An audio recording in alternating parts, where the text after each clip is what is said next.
Welcome students to Chapter 12, Gender, Sex, and Sexuality. This is always a really interesting chapter for students. But one of the first things we talk about when we talk about gender and sex is the difference between the two. In our society, most people use them interchangeably, but that's really incorrect. Sex, we're talking about the biological differences between males and females. Gender, we're talking about a social construct, the way that social control and culture has taught us how to be a man, a woman, a male, or female. For example, when you are brought up, you're taught to act like a lady or to be a man, etc. You're taught certain ways to walk, certain ways to speak, certain toys to play with, so on and so forth. So this binary of gender is quite stark in the United States, although it's lessened up in the last few years. But there is a difference between sex and gender, so be sure you don't use those terms interchangeably. One note on sex. Sex is not always a binary. In other words, there are individuals that are born with genitalia that can't be determined whether they are male or female. In other words, not everyone is born in what we call sexual dimorphic way. Dimorphism is that there's clear, distinct differences between males and females. And with nature, sometimes that isn't always determined. In the United States in the past, what has happened when someone is born without sexual dimorphism, they have been given a sexual identity. So that's something that you'll read more about in the book. The other point that you need to talk about is gender identity. Gender identity is a very complex psychological phenomena. So this is something that we're still working on. You know, the truth about in sociology hasn't been written yet. So we continually grapple with issues like sex, like gender, and like gender identity.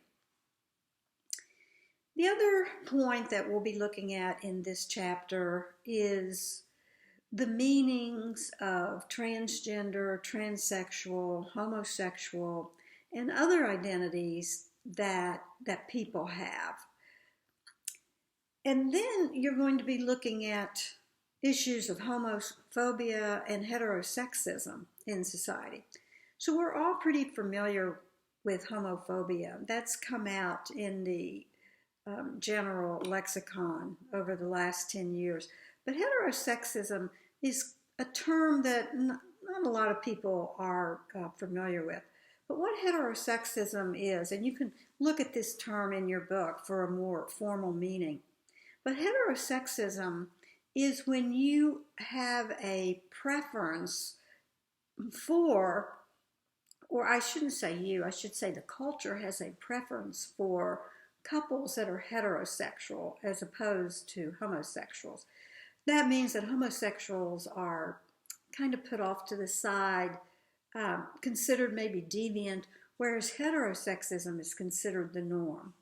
So heterosexism is indeed a privileged way to be in the United States. So you'll be reading more about that.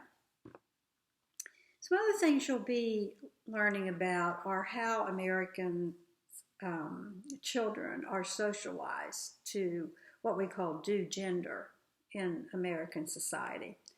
So what doing gender means is that if you perform an act that you have learned, because remember, just about every behavior is learned. So when you perform acts that are stereotypically one gender, that's called doing gender. This can be applied, obviously, to both the male and the female. So a male playing football, playing sports, talking about sports, being into sports, rough and tumble, that type of thing. That would be considered doing gender. And a female maybe dressing in high heels or putting on makeup, typical things that women have been taught to do in our society, that would be considered doing gender. So I think that's about all I wanted to cover in this chapter. Always, as in every chapter, make sure that you look at the theories and how the theories relate to sexuality. Conflict theory, I believe feminist theory is also in this chapter.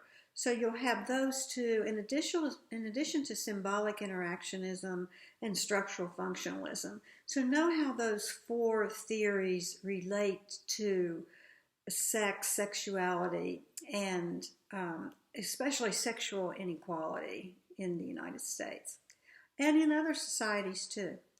So I will see you next time.